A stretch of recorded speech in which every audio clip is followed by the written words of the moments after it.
আসসালামু আলাইকুম। বরাবরের মতো আমি আজকে আছি আপনাদের সাথে সজয়। আজকে আমরা আরেকটা বিষয় দেখব, সেটা হচ্ছে যে এসএসএল অ্যাক্টিভ থাকা সত্ত্বেও কেন নট সিকিউর দেখাচ্ছে। আপনি একটু খেয়াল করলে দেখবেন, আমরা এই সি প্যানেলে যদি যাই, আমাদের কাছে সি প্যানেলটা লগ ইন করা আছে।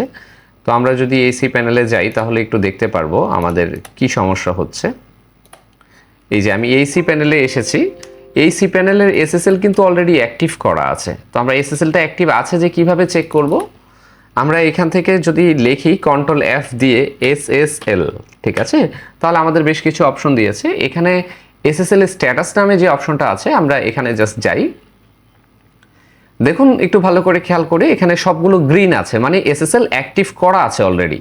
কিন্তু তারপরেও যখন আমি একটা সাইট ব্রাউজ করি, সাপোজ আমি এই সাইটটা যখন ব্রাউজ করছি, তখন আমাকে এখানে দেখাচ্ছে নট সিকিউর। এটা কেন দেখাচ্ছে? আসলে এই এসএসএলটা ফোর্স করা নেই। এসএসএল এর জন্য ফোর্স করার জন্য আলাদা একটা কোড থাকে, সাধারণত এটার জন্যই এই নট সিকিউর লেখাটা দেখাচ্ছে। তো আমরা আজকে এসএসএলটা ফোর্স করে দেব। কিভাবে এসএসএলটা ফোর্স করব এটা দেখানোর জন্যই আজকের ভিডিওটা। খুবই সহজ একটা বিষয়। আমরা জাস্ট এখান থেকে চলে গেলাম এসএসএল ফোর্স করার জন্য। আমাদের যে ইবিএন এর অ্যাকাউন্ট আছে, আমরা ইবিএন এর অ্যাকাউন্ট লগ ইন করি।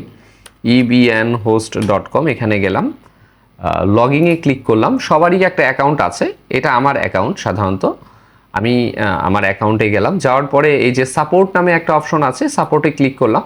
নলেজ বেস নামে একটা অপশন আছে 3 নম্বরে, এই নলেজ বেসে ক্লিক করলাম। এই স্ক্রল ডাউন করে একটু নিচে আসলেই দেখতে পারবো এখানে একটা অপশন আছে, how to force SSL with dot এক্সটি ফাইল। ওকে, ঠিক আছে, আমরা এটার ভেতরে যাই। এখানে এই 3 লাইনের একটা কোড দেয়া আছে, এটাই মূলত এসএসএল ফোর্স করার কোড। আমরা এই কোডটা ডট এইচটিএক্সএস ফাইলে ফোর্স করে দেব, মানে ডট এইচটিএক্সএস ফাইলে দিয়ে দিব কোডটা। তো আমি এখান থেকে কোডটা কপি করে নিয়েছি। আপনারাও আপনাদের প্রোফাইল থেকে কোডটা দেয়া আছে, যদি কখনো প্রয়োজন পড়ে কপি করতে পারেন। তো আমরা এখান থেকে গিয়ে সি প্যানেলে চলে গেলাম। এটা হচ্ছে যে সি প্যানেল।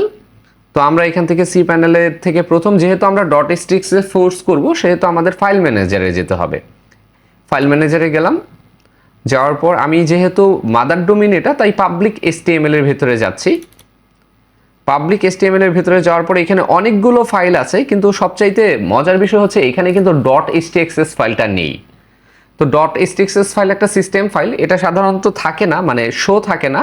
আপনাকে ডান সাইডের কর্নারে, মানে সেটিংস অপশন থেকে শো হিডেন নামে একটা অপশন আছে, এটা সিলেক্ট করে সেভ দিলেই ডট এইচটিএক্সএস ফাইল নামের একটা ফাইল আছে, এটা চলে আসবে। যদি না আসে তাহলে এখান থেকে ক্রিয়েট করে নিতে পারেন। যেহেতু চলে এসেছে, আমরা এই ফাইলে ক্লিক করে এটা এডিট করব। এখন এডিট অপশনে গেলাম, এডিটে ক্লিক করলাম। দেন এই যে কোডটা আছে, আমি জাস্ট এখানে কিছুই করতে হবে না, আমি জাস্ট উপরে অথবা নিচে, হয়তো বা সবার উপরে অথবা সবার নিচে এটা পেস্ট করে দেব। তো যাই হোক, আমি এখানেই পেস্ট করে দিচ্ছি। এখানে এটা পেস্ট করে দিলাম, দেওয়ার পরে এটা সেভ দিলাম। আমি 3 সংখ্যার, মানে 3 লাইনের যে কোডটা ওইখান থেকে কপি করেছিলাম, আশা করি আপনারা সবাই দেখতে পাচ্ছেন, এই কোডটা এখানে নিয়ে এসেছি এবং এটা এখানে কপি করে দিয়েছি, পেস্ট করে দিয়েছি। জাস্ট এখানে সেভ করে দিলাম। সেভ করে দেওয়ার পর এটা সাকসেসফুলি দেখিয়েছে। তো আমরা আমাদের গন্তব্য থেকে, আমরা এই ফাইল ম্যানেজারে এখানে অনেকগুলো কোড দেয়া আছে, যেগুলো প্রয়োজনীয় অনেক কিছু দেয়া আছে, আমরা এখান থেকে কেটে বের হয়ে পড়ছি। তো আমরা এখন একটু ব্রাউজ করে দেখব যে এটা কি আসলে ফোর্স হয়েছে কিনা। একটু আগে আমাদের নট সিকিউর দেখাচ্ছিল, আপনি একটু খেয়াল করে দেখেন, এখন আর এই নট সিকিউর অপশনটা নেই। যেই নট সিকিউর অপশনটা ছিল সেটা এখন আর নেই। এটাই মূলত এসএসএল ফোর্স করা। যদি এসএসএল কখনো অ্যাক্টিভ থাকে কিন্তু এসএসএল আপনার শো না করে, তাহলে আপনি এভাবেই খুব সহজে এসএসএল ফোর্স করে নিতে পারেন। ধন্যবাদ আপনাকে। আজকে এই পর্যন্তই। ধন্যবাদ, ভালো থাকুন।